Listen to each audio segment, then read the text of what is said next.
I'm good to go. Yeah, I'm happy. Dominic, you want to do the introduction as always? Of course.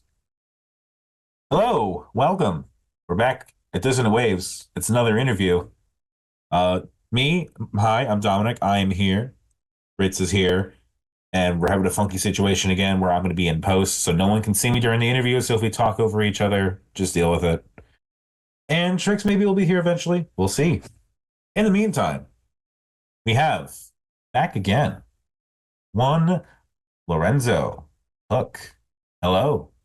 Thank you. Hello. Good to be back on the program.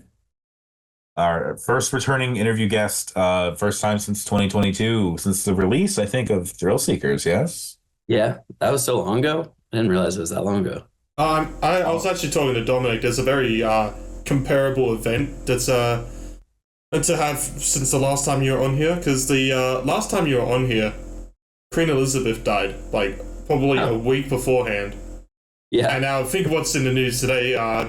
The Pope has died in the past week. So I think the lesson is, if you want someone dead, bring Lorenzo on your podcast. Yes, someone very high up in the high ranking in the order. Yeah. That's crazy. Actually. Who's next? Beware. Surely the third time you get a choice. There's loyalty. Yeah, right. Yeah. I have my picks. So, what's been going on these last 3 years? It's been a while since a new album. Yeah, since 2022. Well, we toured that record, which was really fun, and got to do a legit, 3.5 weeks around the whole country for that album, which was really an eye-opening experience, and just sort of oh, we didn't realize it could be that real. Because we got an agent who his name's Cam, and he kind of cold emailed me and was like, "Hey, if you guys want somebody to help with the booking and stuff, I'm down." And I really hate doing that stuff. It's very demeaning to be like, "Hey, can we please play in your tiny little bar for no money?" And so he joined the team and sort of just made everything way more professional and got us guarantees and bigger rooms, and the venues spend money on ads locally and stuff like that. So that tour was our first one where it felt like, wow, we didn't even have to do that much work, and we had a lot of fun. And then when that was done, I kind of took a little bit of time off, moved in with my girlfriend, which is our new, or not new, I guess at this point, but this is where we live now. It's different to the one that yeah. you did the interview in last time. I was No, a nice new change of location. Yeah. Whilst I think Oh yeah. this is still the same. Yeah. I miss that old room though. That was where I wrote a lot of stuff, and just it was a comfortable space. But now I live with her and we have a dog, and it's a much more domesticated lifestyle, which is probably better for me. But Hey, your dog, plug the Instagram, share what's going on. the dog, Yeah, he's right here actually. I'll show you. Here. I love seeing his pictures. This is Nash. Hi, Nash. He's time because his mom is in California right now, and he's Aw. very emotional talk. But yeah, he's my little dude. He sleeps in the bed, but sometimes he attacks me in the night, which is cool, kind of like a cat. Say hi. But he yeah, so that we did that. That was a big thing that happened. And then once I got settled in here, just started working on music again. But we came to a new agreement with the band, and just sort of hey, let's try to do something different for this next record. And we started kind of we just wanted to work together a little bit more and sort of have everyone be involved. And it was a big change in how songs kind of were brought to the table and how they finished. And I think it was a really fruitful experience to sort of not just have it be just me, until I went to Henry and was like, "Hey, can you drum on this?"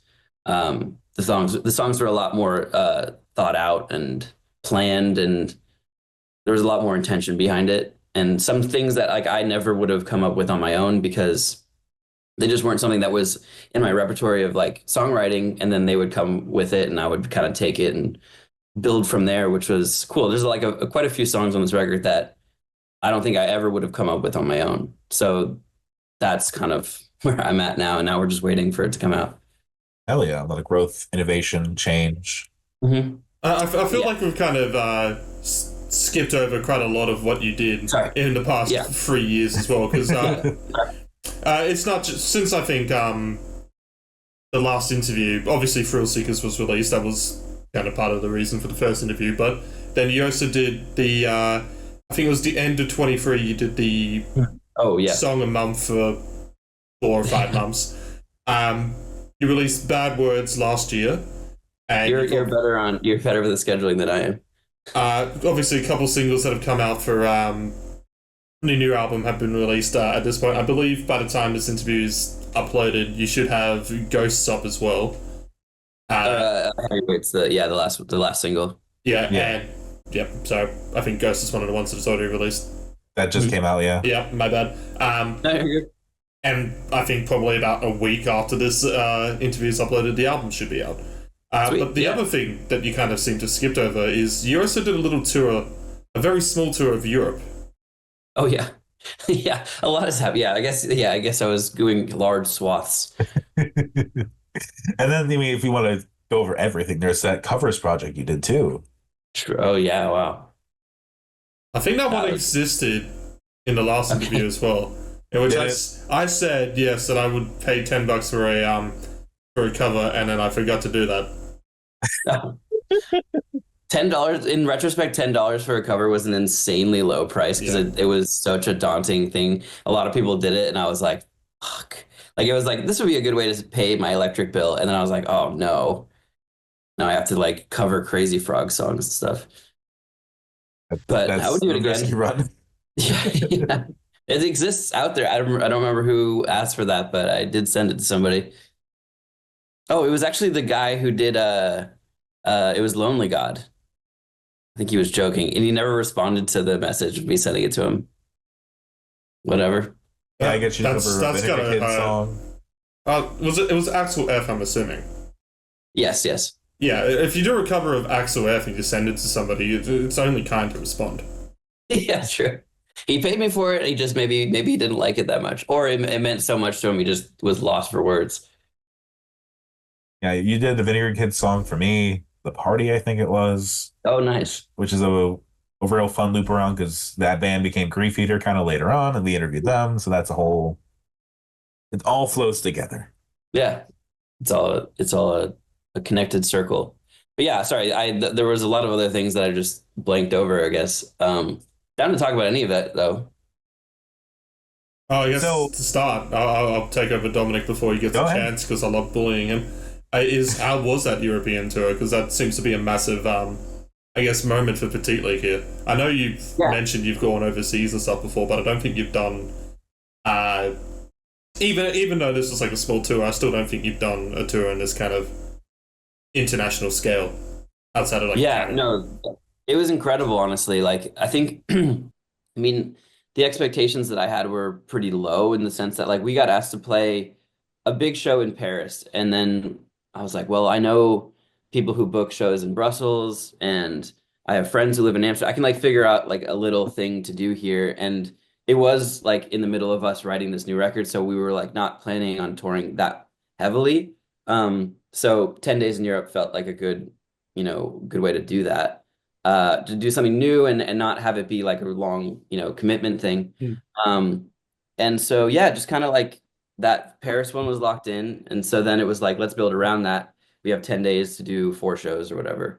But I think my expectation was pretty low in the sense that I didn't know if people were going to come because we definitely have like a much bigger listener base in the US and Canada and Europe is a little bit like it's not the same world exactly. But we like our first show was in Brussels, which is my where my parents live. It's like my hometown.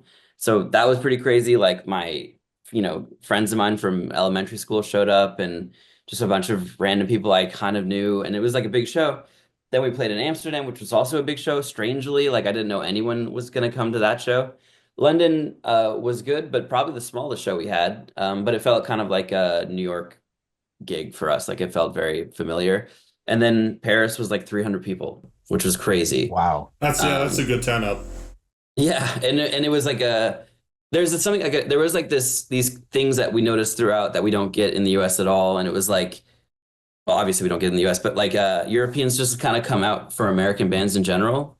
I think there's a novelty to it that they still really want to be a part of, and people were just going crazy and super interested. And these aren't people who had like necessarily reached out on Instagram before or anything. It was the people who had just been like passively listening for years and then just saw us like coming, I guess through Spotify or something, got like a notification and showed up. And it was great. I mean, I would love to do more of that. Were you Hopefully we tempted can. to sing more in French because you were so many French speaking places? Yeah, the French stuff was interesting because I had a friend who had played at that same venue in Paris before. He was like, "Oh, they're gonna love it. Like, if you speak French, they're gonna absolutely love it." And I was like, "Oh, cool! Like, I'm excited to, at least like do crowd communicating in French." And I tried it, and it was like crickets. And I think it's because it all of a sudden their view of what we were was like, wait, are these guys like a French band? And I got duped, and then I realized pretty quickly that they reacted way stronger when I spoke in English. So I kind of just stopped and I just started speaking in English. But yeah, it was great. It was great to speak a little bit of French too, just in general. So does that kind of work then inform how US tours are going to go from now on? Like, does that kind of learning from a different setting entirely kind of reinform how you want to do it going forward? I don't know. I honestly they feel like very different beasts to tackle. Like the U.S. touring is in some ways a lot easier because there's a lot more of a foundation like in the band touring culture where it just kind of happens every week. And these venues are like every night are having shows with bands touring all over the place, and they paid on time. The European venues did not pay on time at all. So there's like some parts that are nice, but I don't know if it really like changes how we're gonna approach this tour that's coming up. But I think the one thing that we did change for this tour is that we're trying to do less long drives and more shows in Yeah. between. We've been notoriously like uh too aggressive with the like let's get to this place in one night and just kind of ruins like the next 3 days for us. So this time we're taking it a little bit slower, like doing smaller roads, smaller drives to more shows, I guess. Yeah, are you gonna come to Chicago? That's the plan. Nice. Yeah, you last time you were at Reggie's, I believe, and this time you're at Schubas. Yeah, which I think is a little bit more easy to get to, I think.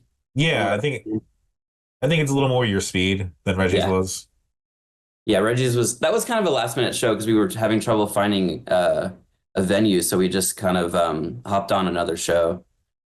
Yeah, But it's that's. cool. I don't remember if you had any opening acts at Reggie's. You reviewed them? I don't know if you had any opening acts. Can't remember. Oh, well, we were like the middle. There was Oh, a you were the band middle. that I messed up their name on stage, which I still cringe at. I think they were called Mid American Elevator, but I kept saying Ooh, that's right. Elevator. And then the opener was new friends then this band called Odysseys from Chicago, and they just put out a new song that actually is super. I really enjoy it. It's like one of my favorite songs that's come out this year. These are they Called called Odysseys? yeah, Odyssey, like an Odyssey, but they're like odd. Oh, okay. They have a song called Heaven Signs Clearly that I really like that they just put out. Because at the end of last year, we revisited the Nashville show and we did Mark Fredson and baseball game on the show Oh, cool. to kind of reflect on that. That was a fun time. That's awesome. Yeah, I mean, Nashville shows are just, especially for us back then when we were kind of a lot more raw. It just was like an intimidating thing where you're like, oh my God, they're just such good musicians. They just know how to play in a way that's just kind of unreal, especially for like how scrappy we are. And then going on stage, they're always like, oh my God, we're gonna like it's gonna sound crazy. And then people really enjoy it, but I think that it's like I kind of have to remember that people like scrappy, Oh, like the yeah. way I like it, But in Nashville, it feels like everyone's just so good that it wouldn't translate. That show was crazy because Mark Fredson and his band was like studio musicians, like guys who had like sheet music on stage and were still shredding. Um, a very intimidating place to play. Rose, you got Yeah, anything? yeah. I'll try and think of a good question. I guess has anything changed in the kind of recording or the writing process that you've gone through in the past three Yeah. years compared to the album? I know you. I think there was a talk with Thrill Seekers that it was a different writing process that you'd gone into altogether. I'm just trying to remember it exactly Hmm. your words off the top of my head, but I'll probably not. You probably remember better than I do at this point. You're talking Who about more knows? emotional, more personal, I believe, and Oh more yeah. band focused. Yeah. And this record was like it was a strange process because like I said, we had a conversation about working together more and sort of having them be more involved on the songwriting process. And I was like, I'm down. Like I've done it a certain way for a long time and I'm willing, like it does feel like something new has to happen. Like it does feel like we need something needs to change and bring in something new. And it was a very vague conversation. It's like more than anything, it was like let's just try to figure out what that is and then go for it. And it took a little while. Like we had this one song that we were working on in our practice space a lot. We played it live a couple times that year. So this is probably early 2024, I guess. Um, and it just wasn't going great. I was just kind of a little bit confused. And oh, I guess it was like late 2023. And right before Christmas that year, where we all kind of went home, um, Adam, who plays guitar with us, and he came over to record something that we ended up scrapping. But I was like, I'm just frustrated. And I was watching a drum, the band, The Drums. Yep. I was watching some of their stuff, and there's a song called "Me and the Moon," and I was like, oh well, why can't we just? Why does it have to be so complicated? Why can't we strip things down and kind of get to the granular level of like songwriting and not worry about all these sound quality and all this like boring stuff. Like, why can't we just figure something out like this? And he was like, well, we can actually make this pretty easily. And he kind of like wizarded around and like kind of crafted a synth thing and drum loop. I started playing guitar over it, and it was like a total like, wow, that was really easy. And then he left and I left, and it was Christmas, and I kind of listening to this little loop we had done. I guess a couple days later, I'd recorded vocals over it, and I was like, this is what we got to do. And but then I was like, I don't know, I don't really know what this direction is. I don't know if it's like something that we can repeat and even finish. Like it might just live as this little loop that we've created.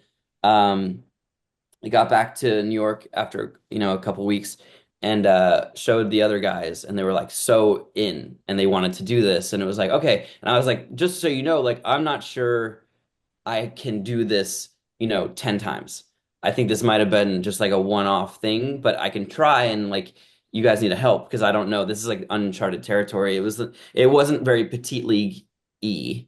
It was something new and a little bit more um electronic-y, a little bit more cool, a little bit more like contemporary in the sense like it sounded like something that would come out today and not where Petite League has existed in a lot of ways where it's like this is very early 2000s and it's also maybe like it could easily have come out then and this was something that could have done that but also maybe could have come out in 2024. It just felt like something that was like a good bridge between these two things. And yeah, from there it was like, all right, let's figure this out. And there was a lot of hey, what's up? Sorry for joining late. My alarm's Oh, gonna you're go good. off. Hi, Trix. Hey, Good to see you. I'll keep going. I'll just finish this. But yeah, it just felt like it felt like there was like a new phase that we had entered, and then kind of slowly but surely it was like, oh, this is definitely going to make the album. And then it was like, a couple duds. And then like, well, now we figured that one out. And then some that we kind of revitalized and we ended up not practicing that year. We Oh moved on wow. like the practice space and they came to my house and we sat in my basement where my like studio is. And we just sort of we play it on loop and sort of like, hey, maybe it should go here. And it was like it really felt like a little bit more like when you see a band record and it's like in a documentary, you're like, oh, that's how that works. Because in the past, it's always just been me in my room, kind of like obsessing over a 5-second guitar part for 3 weeks, and then it just kind of coming out. And this was a lot more thought out and like trial and error, and oh wait, let me try that, and then someone would grab the bass and try something new, and then it was like refining from there. So the process was entirely different, and then spending that much time on like a single album and writing along with it, like not sort of, yeah, the writing process was different in the songwriting or the lyrics and like stuff like that was kind of came at the same time, which is usually it's a little bit different than how I usually did it. I still kind of did that on my own. We tried to work on lyrics together, but it ends up just not feeling the same. But I mean, the group aspect of it definitely contributed to like how I wrote. So yeah, I mean, it's definitely like a different record. I think the singles are a little bit misleading in some ways because there's other songs on this that are there's really not like an old Petite League song in the mix, one that would have fit with the other records as much. All new. Yeah, it's like Okay. the first track on the record is a song called Rapture, and that song is the one that Adam and I kind of came up with together before this all started, and we kind of use it as an introduction into this. It's an extreme introduction into this new sound. Yeah, I want to follow up on that real quick. yeah, We're both about the same age. We're 30 now. yeah. You've been doing this for a long time, doing Mhm. Spark Alaska, Petite League, everything else. Is this where it goes now? Is this how you keep it fresh, entertaining, and all that to make it worthwhile to keep going? Yeah. Yeah, I think so. I mean, like, I think we might step it up even more. The recording process in itself, like, we recorded drums, not ourselves. We went to our friend John's house in Connecticut, and he has like a proper studio, and he's kind of like a wizard with this sort of thing. And he helped us do that correctly. And then we went with a mixer, like a guy named Craig who works in in this area, and he he helped us sort of like bring that sound that we wanted out, which was great. And then we had it mastered professionally by this guy, Alan, who has done like a ton of incredibly famous records. And that was a very revealing thing for us where it was like, wow, I didn't know mastering was that important because it took the songs from like where we thought was a good spot to like to a level where it is, and you can hear there's like a big sonic difference between these records and any record prior, and I attribute a lot of that to everyone who's helped along the way. And I think knowing what we know now and what we learned in like the production side of things, like even just making this record on our own, like I learned a lot more about Logic and synthesizers and just a lot of software stuff that I just didn't really know it was a lot more simple when I could just plug in my guitar and play a song and it was like that was it. There's You can still definitely do like, that. yeah, I can still do that, and I probably will end up doing that again. Maybe not in the evolution of Petite League necessarily as like a whole album like that, but it just kind of brought us to a new level. And I think if after this record, we're gonna try to like up it even more and maybe just record the whole thing with an engineer and just have a little bit more control of this, or a little bit more time spent on the songwriting and less on the worrying about how good it sounds and kind of leave that to somebody else who kind of knows what's up. But yeah, I think like spending a little bit more money on actually recording in a studio and not in my basement would probably be beneficial. And the natural progression, like some bands start this way and their first record is done in a way that's like in a studio, with an engineer, with all these people involved, and it's like right off the bat, it's like the highest quality. And I think we've just done it the completely, different way where we started, where it was like I had a single input, thing for my guitar, and that was I would then unplug that, plug in a microphone, and that was just how I recorded like that first record, was just in the most sparse way. And then like every record since has developed, and I think we definitely talked about this last time because Thrill Seekers was the apex of figuring it out then. And I think we just do this every time where it's like, oh, well, it's like, let's just try this new thing that everyone else does that we should have been doing. So yeah, I think like that's the natural evolution of Petite League in a way. It's like, it still sounds like us, but we've just gotten better about like doing it correctly. if that makes sense. I'm gonna grab some water. Sorry, I'm like my voice is going. That, Go that ahead, is go that is for it. absolutely fair. Yeah. We would Straight like to the to, question. yeah, I was gonna say we'd like to welcome Trix properly now to this interview. Hey, sorry, my alarm. I set my alarms to the wrong 9:30. Hello. Sorry. With that, Morning. Trix, have you got a short question to ask? Yeah. You've toured quite a bit. Do you have a favorite memory from the road? Oh man.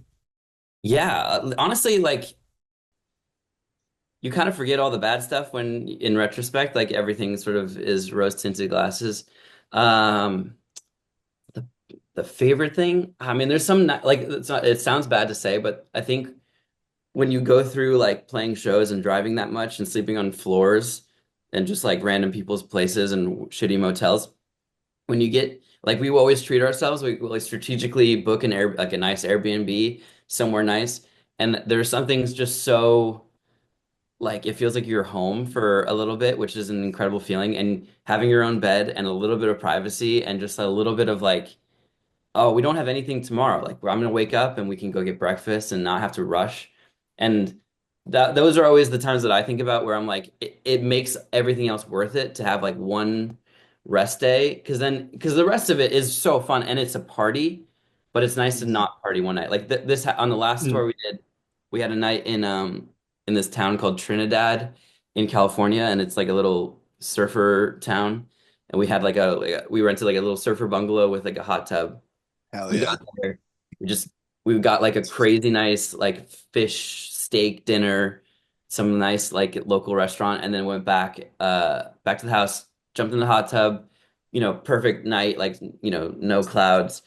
We watched Born Ultimatum, one of the Borns, and then just we each had our own room and just like got to sleep really late, and it was just like it kind of gives you energy for the rest of the tour and carries Mhm. you through. And I think that's always like we've always treated our tours like we're gonna have a lot of fun, we're gonna meet people, we're gonna play these fun shows, we're gonna have a lot of fun in the car, just like hanging out with each other, which is always like the big the big selling point overall is like we're just gonna have a road trip, and we treat it a little bit like a vacation in a sense, like we want to be doing this, like we you want to look back on your life and just be like, I did things. Like I traveled, I went here, I went there. And I think that for to justify that and still like do other things, like we can travel and be in a band. And I think we're lucky to be able to do this. Like not Mhm. a lot of people get that opportunity. So like let's just do it. And that's why it keeps happening is like it's an easy thing to convince people to do. It's like you're gonna look back on this and no matter how rough the rides were, you'll remember like the Trinidad house and how big that show was and the people that we hung out with after and that weird guy, like all these like stories, and it's back to back to back to back. And life sometimes when you're not doing things can be a little repetitive, and you like get up and you eat the same thing and then you go out to your job and do the same thing in the same city you're always in, which is not a bad thing. And we all do it. Like we all live here, and life, Mhm. it's we wake up and do the same thing every day. But when you're touring, it's like a guarantee that tomorrow will be nothing like today. And I think that overall is like why we do it so much and why we treat it like a vacation, because it's like this is gonna be fun. And if we killed ourselves doing this, where we were like back to back shows every single night for 3 weeks, I just wouldn't have a good time. I think you need to have a balance in it, and I think those balance nights always stick out as like a time where we kind of reconnect and can like reflect on what we just did in a way Mhm. that isn't like panicking about the next show.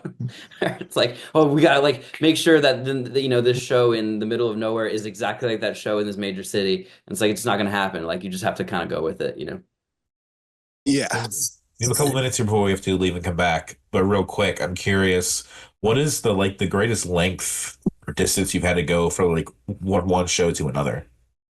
One show to another, probably like 11 hours, but the grossest thing we ever did, and probably like, and I'm sure I've maybe talked to you guys about this before, but we were at South by, and this is like 2018, I think.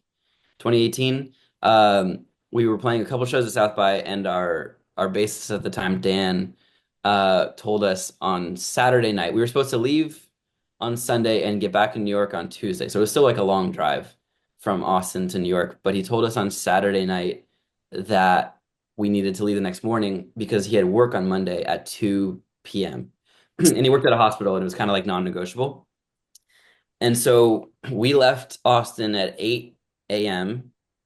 and we drove for 32 hours straight and made it to New York at about like 1 p.m. on Monday. So Sunday morning to Monday afternoon. And he went to work.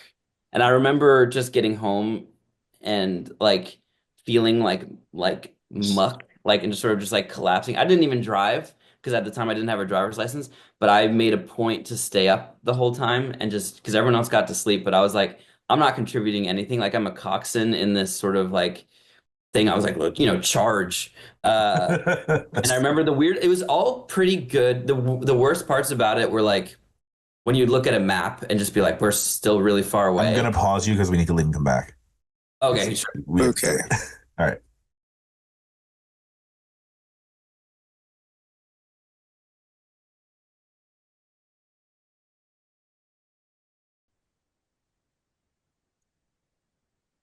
Does Petite League have a Wikipedia page? Yes. No, I wish. That would be cool. Be the change you want to see. I don't even know how you go about doing that because I remember when I was in like middle school trying to make one for my middle school band and it just like rejects it. So I was like, oh, I guess you can't really just do that. I think you need like a good amount of sources and like variety of like places you pull from. Yeah, like that makes a lot of sense actually. Maybe we could. I mean, there's enough like little things out there. But it's like, yeah. It's funny how Wikipedia is like the sought after thing. If you have that, you just look so legit. But like there are bands that are like way less known, I think, that have Wikipedia pages, like Yeah. where it's like, I guess you just did it. Yeah. I think I'm a lot of gonna times, start like, recording just for the sake of it. oh yeah. Edit this Yeah, one let's up. do it. Alrighty. I'm good to go. Anyway, we're back. Let's get back into it. You were finishing up talking about driving distance. Yeah, so that was a crazy thing to do. And I think the worst part about it was when we got to Knoxville, like we had driven maybe, I don't even know how many hours at that point, and it was Henry's turn to take over, but he literally couldn't. He was like, and it was just scary because we were like, why are we doing this? Like we shouldn't do this, but we had to. And so then we just listened to a lot of Slipknot, and then it kind of got into the groove where it's like, it's like 6 a.m.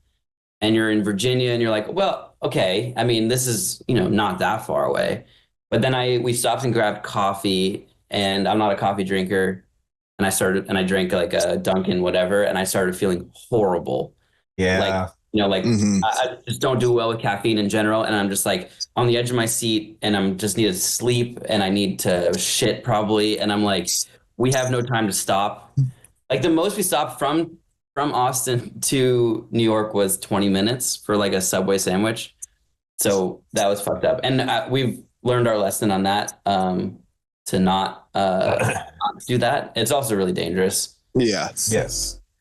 As someone who just finished driving from Jersey back to Chicago with a sinus infection, it's not quite as bad as what you went through, but like I have some idea at least. That's far. I mean, that's like, what is that, like 15 and 14 hours? It's like 11 hours. 11? If you take the turnpike and all the tolls. Yeah. Yeah, and a sinus infection. I've been dealing with those that's why my voice is weird. I was sick like last week. Yeah, I've been sick all week. It's been happening. Healthy man right here. Oh, good. Fucked Australia, everyone. Australia doesn't have all these post-COVID, whatever the fuck is going on. We do. I'm just lucky. Nice. Yeah. 2 and a week later, and he's like, "Oh, I'm sick again." Yeah. Yeah, I was sick. I was sick a bit ago, and then I got healthy enough just to get all my shots in, and now I feel invincible for like the next 2 weeks. That's good. Now, so I actually have a quick question I wanted to pop in before I forget. I noticed that the Petite League account is actually, I guess it's called mutuals on Instagram because you and this band follow each other, and I couldn't find any instance of touring or anything like that. So it just looks like you're fans of each other. And it's a shirt I'm wearing. It's Armlock. Oh yeah, shit. I thought I recognized that shirt, and I Yeah. was like, I literally was just thinking Yeah, that. that's the ulterior motive, and I guess I wanted to follow up on, I guess how both of you know each other, if you even know. Yeah, kind of a funny story. So I have a friend, Dan Rutman, who's Australian, who lived here for a long time, and he ran a record label called Solitaire Recordings. And Somewhat familiar. yeah, they did a lot of North American bands, but they started with Good Morning back in the Yeah, day. yeah. So he Mhm. was the original guy who released those records, those early records. Um, and I met him through work, and then we became really good buddies. And like then I started helping with the label. I helped him sign an artist that I we both really liked, and we kind of became it was professional, but it was always like a friendship thing. Mm, He he was like an older mentor to me a little bit in the music world in New York, which was really helpful. And he's the man. But he had a kid, and he got married. He had a kid, and he moved back to Australia last year. With his family, they just didn't feel like raising their children in New York, which makes a lot of sense. Like they went back to Melbourne, and he had the dudes in Armlock he was in a band with back in the day, and they he showed me their music when it was coming, like when they were before they even released it, and I was like such a fan. I think that music is so good. It's just so like Alex G, but a little bit more ethereal or something, and they just have mm. such a perfect recording sound. And so I was like a fan of their music, and they'd done other projects together too, that were great, and I was just like a fan of those guys in general. And then not too long ago, like maybe while we were still mixing the record, actually, so it was maybe like 3, 4, 5, maybe like 5 months ago at this point. Um, they reached out and were like, "Hey, we're in town. Do you want to hang out?" And I was like, "Oh yeah, totally." Like I didn't even know if they had remembered me or anything because like it was a pretty brief meeting last time. And we hung out for a weekend, and they came to the studio because they were talking. They're all engineer, like the Mm, two main yeah. guys are engineers, and Mhm. uh they were wanting to work potentially at the studio we were working at. So we had like a fun time together. I went to see their show. Um, they opened for Wunderbar at a music hall Williamsburg, and yeah, just sort of the homies now. But yeah, great band, great Australian band. Mm. I think this next year is going to be kind of crazy for them. Yeah, they definitely are on the blow up, especially with Run for Cover backing them. But Totally. that's for Mhm. when I bug Armlock enough down here to get on here. Yeah. Have you seen them? 5 times. Whoa, shit. Yep. That's awesome. Australian Tell them privilege. Lorenzo says what's up next time. They'll know, or unless Yeah, they know a that, lot of Lorenzo. Yeah, Rick I goes to like 100, 150 shows a year. So Yeah. Oh shit. I don't think Lorenzo is a common name in Australia, so There you go. I don't know. It could be. Maybe, I mean, you guys have a big Greek population. This is something I learned recently. Yeah, that is true. Also, I mean, our new we have a new practice space, and it's run by this guy named Jesse, who's also friends with those guys. I just have a lot of Australians in my life, that's what and you he was telling say. me about the Greek population of Australia, which I'd actually kind of already knew about because my girlfriend watches Love Island, I was and gonna we say watch. they watched Wogboy, the King of Mykonos. Wait, what? That's a classic Australian film, Wogboy. Oh, okay. It's got two in the series. Oh, interesting. I have to catch up on my Australian cinema. So what you're saying though is that you have an in whenever you end up touring Australia. Sure, yeah. I mean, I would love to do that.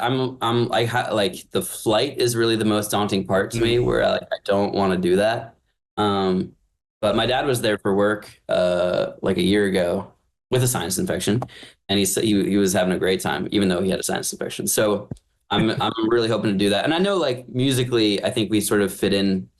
I think Australia and the US have similarities in taste, and I think that we would be able to do it. More of a question of when rather than if we do or not. I think we will do it. and kind of couple that maybe with like an Asian thing, which would be Okay. crazy. Yeah, that is kind of the I guess the trend that's starting to go in with US artists that decide to just hey we'll go with an Australian tour. They are doing the Indonesias and the Japan. The big one that Yeah. happened last year for me personally was Your Arms and Michael Coon that did the full DIY book tour. Mm. So that was no management or anything doing it for them, and I think they even said that they did that at a massive loss, Yeah, apparently, and they still had to go to people and ask, hey, can we crash at yours or anything like that, and or just get all those little bits of help when I could. So totally. it is understandably quite a daunting idea to do for any American artist because it's not just the timings of it all; it is the cost. Totally. I mean, I learned a little bit about from Armlock about how that process works for them coming to the US and like what touring looks like in Australia. Mm. And they're like, it's really hard. Like the major cities that you'd want to hit, some of them you need to fly to. It's not something that you could like necessarily just easily drive to. No. And Yeah, I just was like, oh, I feel like I think we forget how lucky we are in the US, how things are spaced out in a way and touring culture is so prevalent that you can just go to, smaller cities and still get a big crowd because of like college crowds and stuff like that. We're Hmm. really lucky with that sort of thing. Like you can go to Bloomington, Indiana and have like the biggest show on your tour if you were to, if you were the right fit. And we're just lucky. Like you can, for most of the country, I mean, I think the worst part is probably everything east of Kansas City until you get to Denver. You're just kind of stuck in like a 10-hour dead zone. But other than that, like you can figure that touring out pretty easily. Hmm.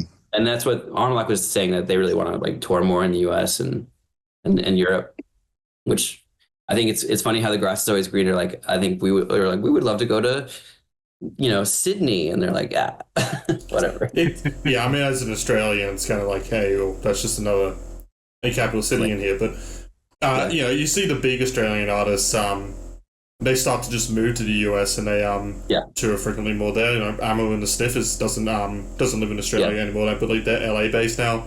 That makes sense. King Gizzard hasn't actually done a show here in a couple of years. They've all been doing the US shows and stuff like that. And now these aren't even big mainstream artists, but Yeah, they've, yeah, they've had that popularity where they can sustain doing touring in US, and they prefer to do that because it's just more profitable. yeah. I think some of the Tame Impala people live in this neighborhood. Um, I've seen them Yeah, around. yeah, I believe that. Hmm. Yeah, that's crazy. I'm glad they're able to do that and figure it out how to stay here. It seems like that's another aspect. I had a friend who lives in London who was supposed to play a bunch of shows here and their visas got all messed up and they couldn't do it. And I forget about that aspect of it a lot of the time too, where it's like if you're playing legitimate shows in the US, it's like a pain in the ass to like, and it's expensive to just get here. Um, we haven't even said the name of your new album yet, which I'm going to try to do. Yeah. Yeah. Dead Star City Tours. Yeah. Because I always think of it as Dead City Star Tours. Oh yeah. That I think of that too. So I'm curious, how did that come about? Why is it not the other way? Or how did you decide?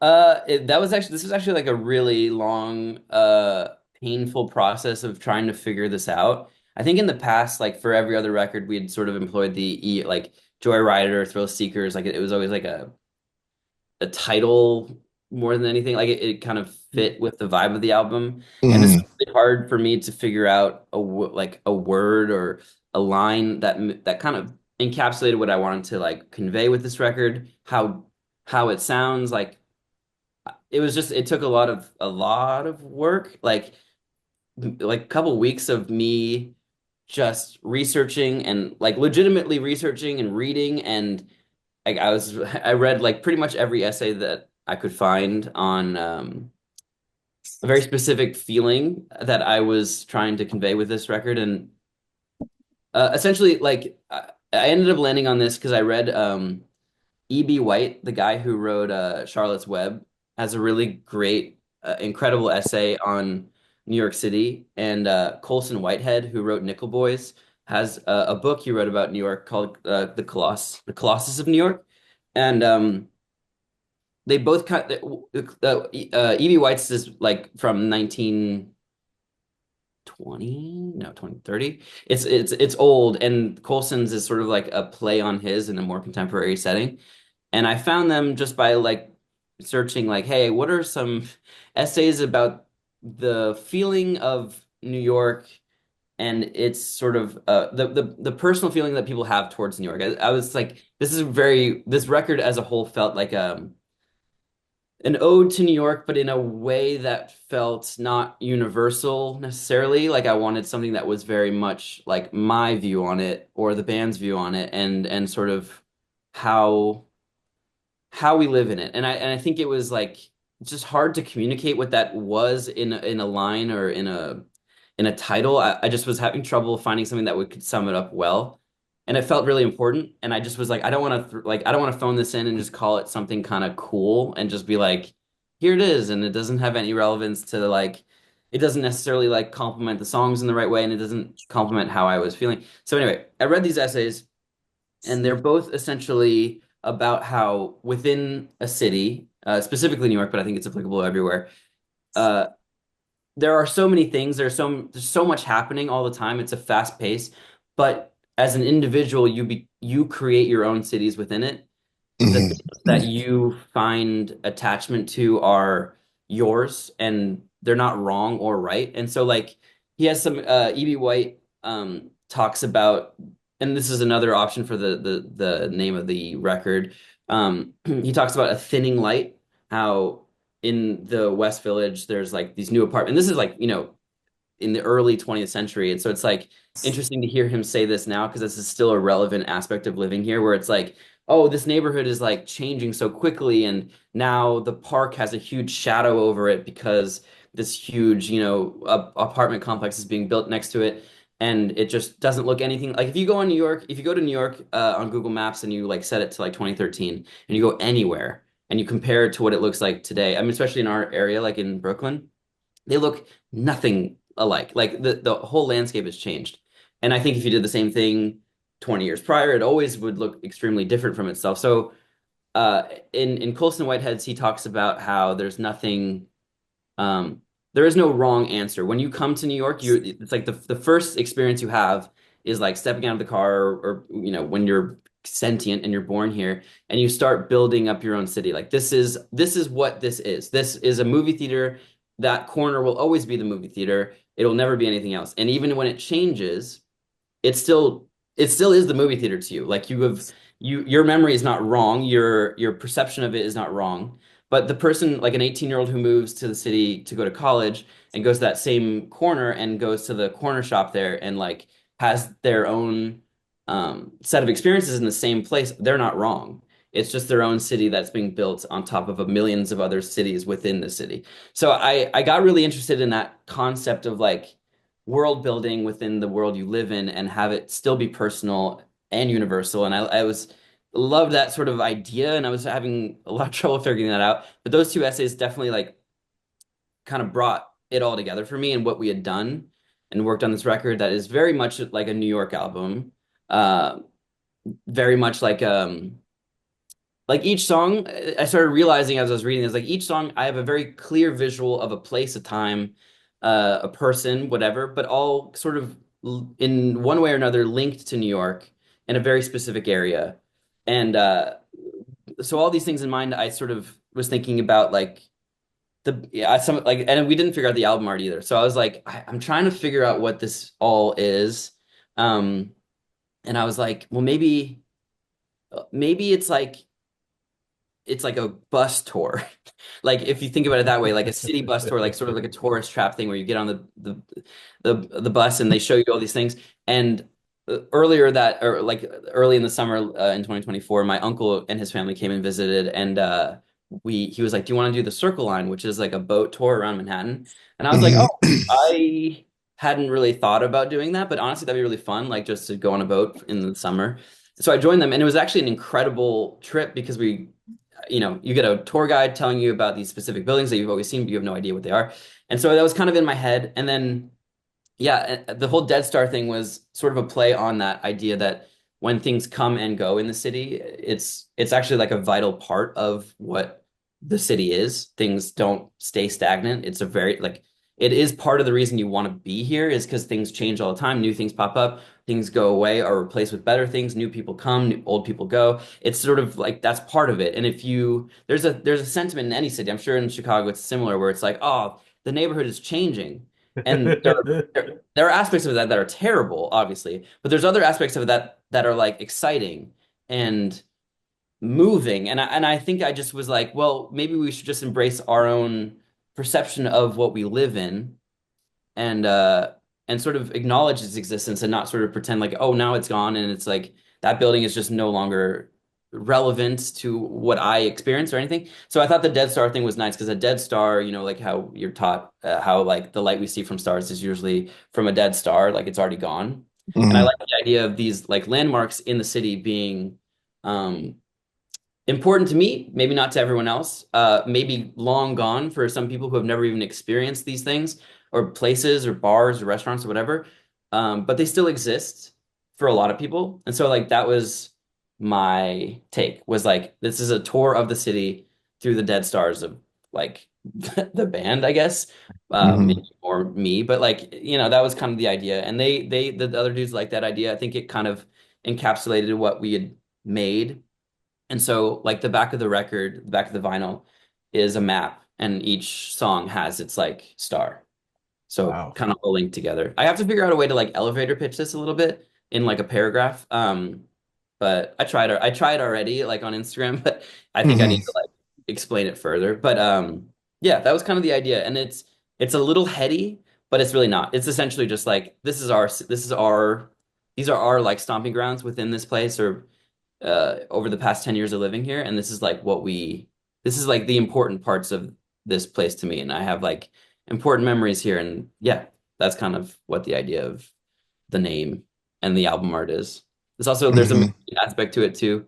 Who's a Belgian painter, and he has this art piece that's like it's like a tree and there's a moon in front of it, and it's just this like peaceful landscape. And the original design for the album art was that same landscape but with the city under it, and it sort of evolved, and then it turned into that wasn't necessarily that visually interesting. And then eventually, like I incorporated the leaves, and I really like the aspect of the moon in front of the leaves, and it kind of made me think of the Dead Star thing too. Like these things are always forefront, even when they're not actually. So yeah, there's a lot of like heady thought put into it, but at the end of the day, it's kind of just like it's a bus tour.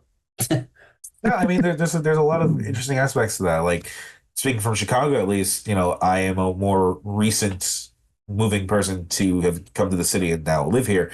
But Mm. like I can see like all the decades of history that have come before. Like Yeah.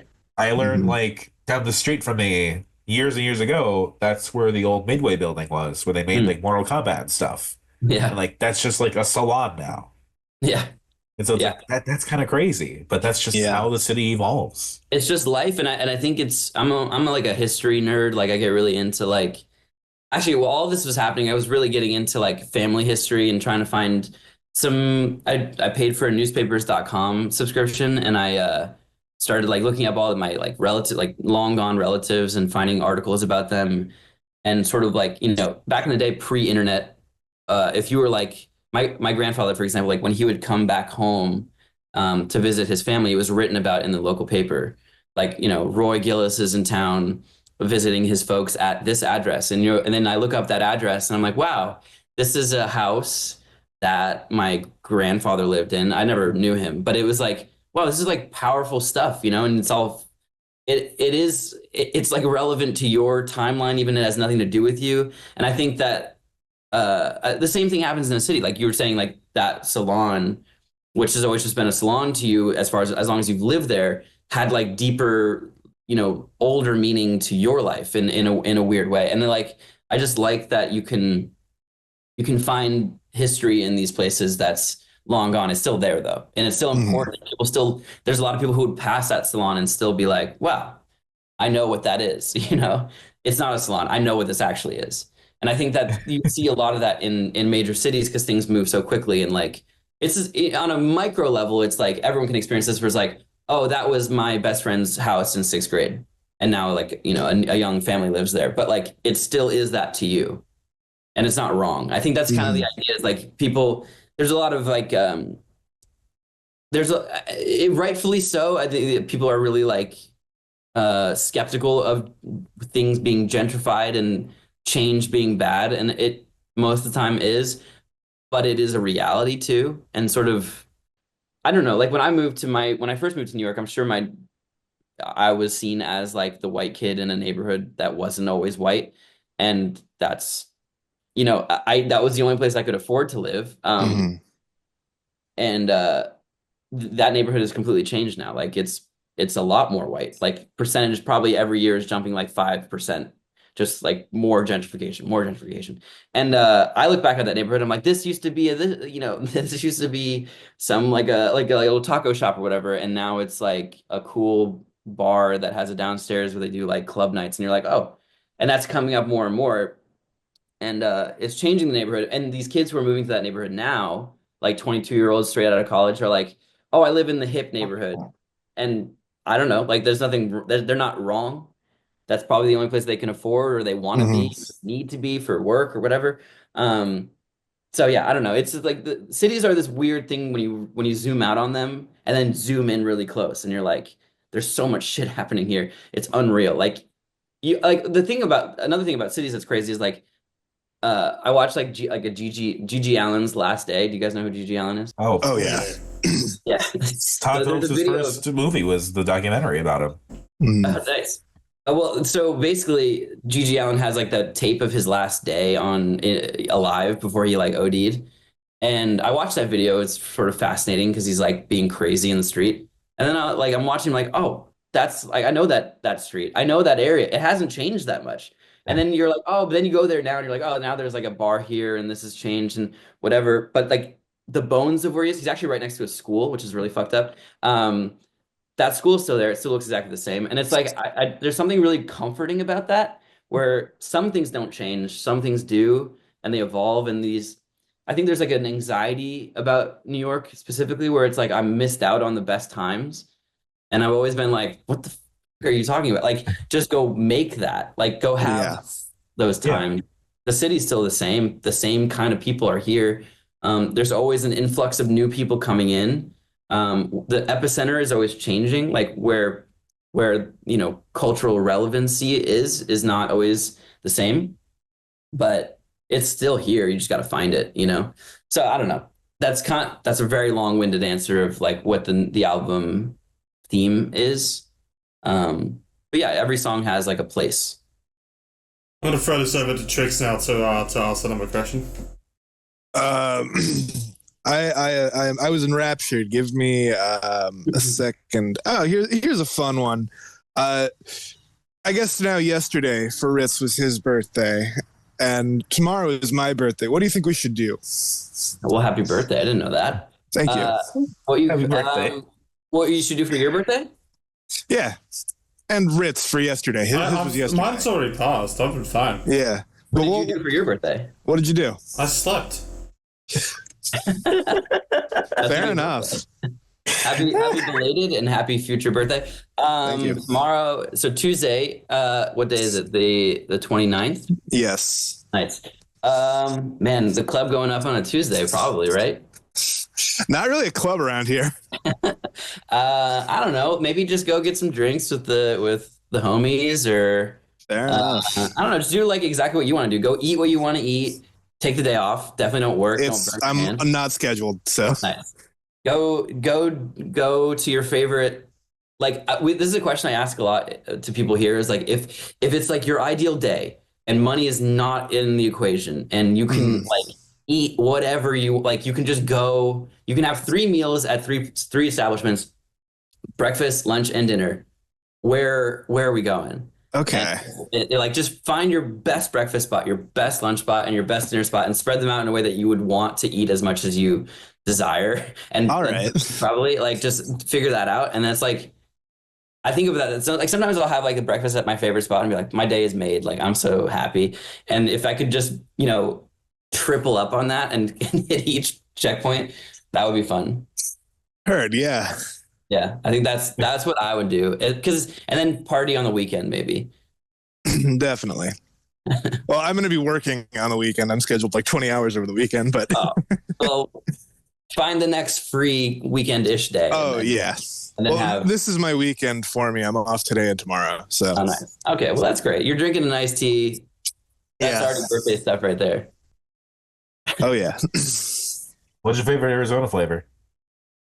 Oh man, I'm not really an Arizona guy. Those cans are too daunting. They're like too much. They're a New Uh, York company. are they really? Yeah, they are. They had a pop. Well, I used to work in Soho, and they had like a pop up once, and there was like a line around the block for people to get these like sweatshirts with Arizona, like 99 cent sweatshirts. Oh yeah. Um, I like it. I just wish they did like a bottle so I could like close it. They do. They do. They do? Oh, Yeah. yeah. I'm behind. I'm just behind. Maybe on this tour, this will be my gas station. Like I'll figure out which ones I like the most. But I definitely like the classic one. Like that's a great flavor. Oh yeah. I will evangelize the blueberry white tea flavor. Now that I know that it exists again, because I found one in Pennsylvania when I was at a Sheets. So Yeah, and then I sent you a can I found a week before. if you can I find didn't know that, if you can find that. that, do Sounds that. delicious. Yeah. Mm. So we're wrapping up Okay. pretty soon here because we're in the last 10 minutes before this Zoom decides, hey, you can't do this anymore. Yeah. So I think it's perfect time just to do a couple quick fire questions.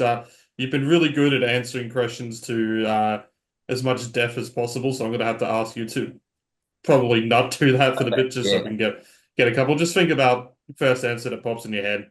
Mm. I'll start it off. What have you been listening to recently? Oh man. I'm kind of getting like weaning back into music because I feel like when I record, I'd stop listening to a lot of stuff. I found this band from Ohio that I really like called Lexan. They're like a hardcore band, but they're definitely not tuning their guitars down, so it's like kind of happy. It's sort of like fucked up if you guys have ever heard that Yeah, band. yeah, It's yes. Mhm. shouty, but in like a kind of clear way. It's not like dark necessarily.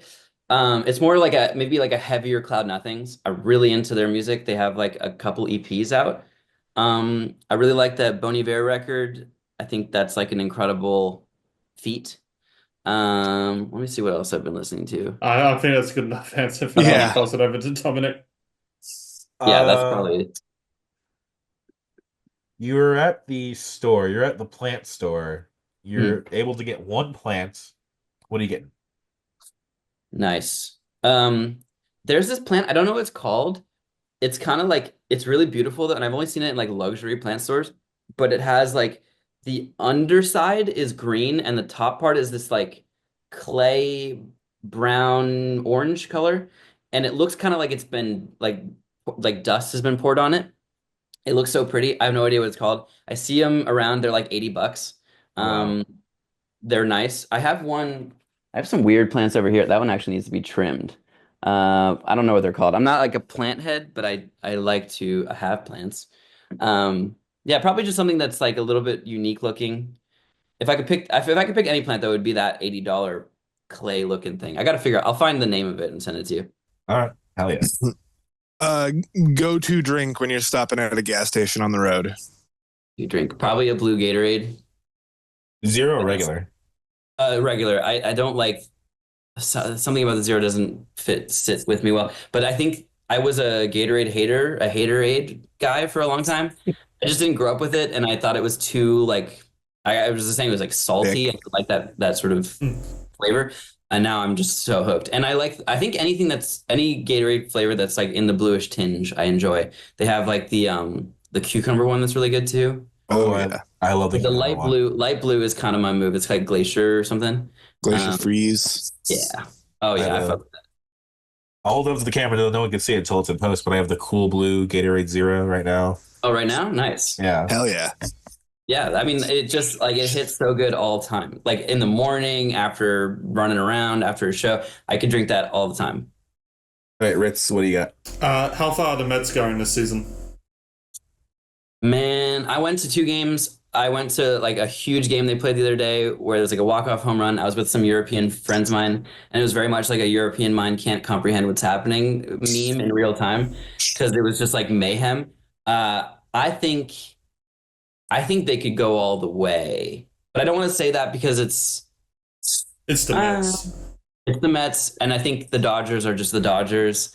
But the Mets are great, and it seems like they're starting to figure out Soto.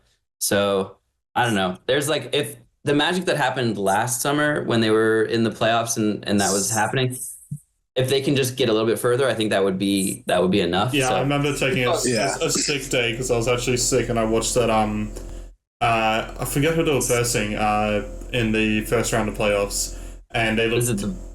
It wasn't the Braves; it was someone else. Is it the Brewers? Yeah, I think it was the Brewers, and they were done and dusted, and then Pete Alonso just hit a home run. Yeah, and then they won. I was at a bar during that game, and it felt like it was over, and there's like you do the rally cap where you put your hat upside down and you wear it on your head, and we got the whole bar to do it, and that was when Pete Alonso hit the home run. It was like pandemonium. It was amazing. So yeah, I have belief. Like I went to the game the other day, and I'm just looking at the lineup, and I was like, wow, there's like incredible hitters here, and it's back to back to back to back, and it's like if they can figure out to get this to click, kind of an unstoppable team. So hopefully that happens. Along that lines, favorite baseball memory? Favorite baseball memory, personal or professional? Either. Personal. Oh, I was a pretty solid pitcher as a kid, and in an era where, in the time when kids don't throw very accurately, and baseball is a little bit of a wash because it goes from like T-ball to machine pitch to kid pitch, or like parent pitch to kid pitch, and I was for a while like the best at I wasn't the fastest, but I could hit it down the line, and that was great. And I was on a team with this kid named Ryan Burr, who is now a professional pitcher in the MLB, or maybe he's done now, but he played for the White Sox. He played for a lot of teams. And he was really good. Like he had my accuracy, but had like a fastball. And it was there was a moment where we were kind of like the two guys in this little league situation. And that was short lived, but it was a good feeling because I that was like probably like athletically the most, maybe not, but for baseball, it felt that you feel powerful. You feel like you're kind of, you got some control in the game. So that was probably it. Yeah. Did you play baseball? I did not. I bowled. Oh, nice. I played baseball. Yeah, Who actually said me as that? well. Oh, Me nice. and Dominic. In Australia? Yeah. Is it a big sport? It's big enough. We were on a softball league for a minute. Oh, that's cool. Yeah, I stopped playing in fifth grade because I started getting the yips when I was up to bat. Yeah. I was never a good hitter. I was basically just a pitcher. I couldn't really swing. I never had the machine pitching though. That was fun because it's like kind of predictable. I do That have exists. a bat. Oh, nice. In Australia, how it goes, it's T-ball obviously to start, as with everything. Then we do have the machine pitch. We call it Zuka in our league, but we don't ever do the parent pitching. It goes straight to regular pitching. But also they kind of in our league stupidly were like, yeah, we don't want kids throwing curveballs or anything like that because they're gonna hurt their arms. So a lot of people just didn't learn how to fucking do that at an early enough age. And shocker, we didn't have pitchers for a while. Yeah, it wasn't that we weren't allowed. My parents told me not to do curveballs, and so I never learned it. Yeah. But I was like, again, I was just like, kids just couldn't throw strikes. Like I remember being in the batter's box, just like if I stand here, I'll probably walk. So Anyway. it was like, We've got 2 minutes. Dominic, do you have any last minute question?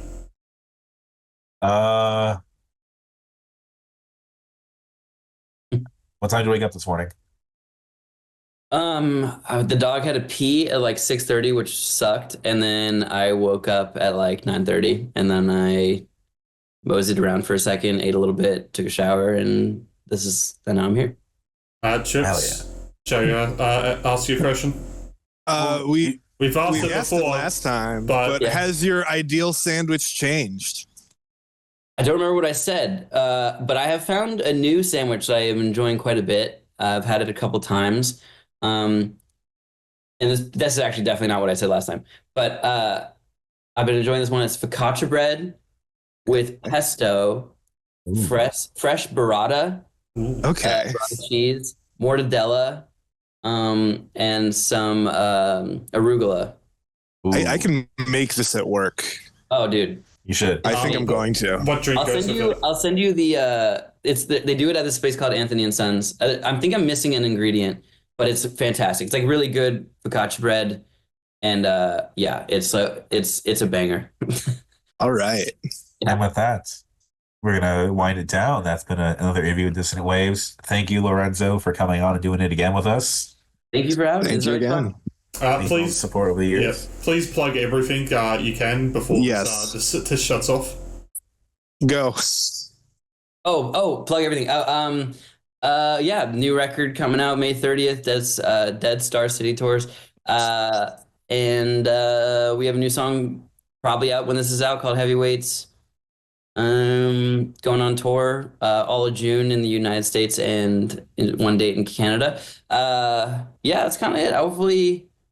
Hopefully, I don't know. Hopefully this is a good time. I don't know. It feels like everything's been leading up to this day, so we're hoping it's a good one. All right, well, Yeah. we're probably about to cut off here, so I guess